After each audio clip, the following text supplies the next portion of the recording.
Court को ये तय करना था कि प्लेसेस ऑफ वर्शिप एक्ट इस मामले में लागू होगा या नहीं, क्योंकि मुस्लिम पक्ष की तरफ से इसी को आधार बनाते हुए याचिका दायर की गई थी। प्लेसेस ऑफ वर्शिप एक्ट 1951 में प्रावधान है कि 15 अगस्त 1947 से पहले बने किसी भी धार्मिक स्थल को दूसरे धार्मिक स्थल में नहीं बदला जा सकता है। अयोध्या के राम मंदिर का मामला कोर्ट में था, इसलिए इस कानून से उसे अलग रखा गया था।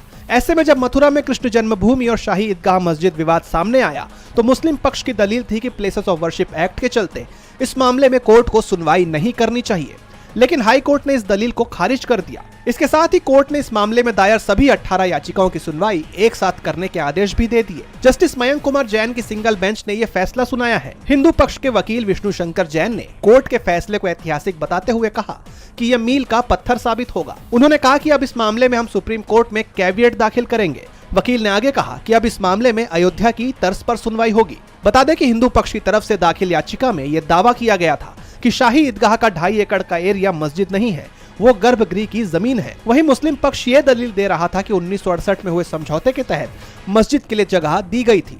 इसके साथ ही मुस्लिम पक्ष की तरफ से यह भी कहा गया था कि हिंदू पक्ष की याचिकाएं सुनवाई के लायक नहीं है, क्योंकि इस मामले में प्लेसेस ऑफ वर्शिप एक्ट लागू होता है। मगर हाई कोर्ट ने हिंदू पक्ष की याचिकाओं को सुनवाई योग्य माना है और मुस्लिम पक्ष की याचिका को खारिज कर दिया है। अब इस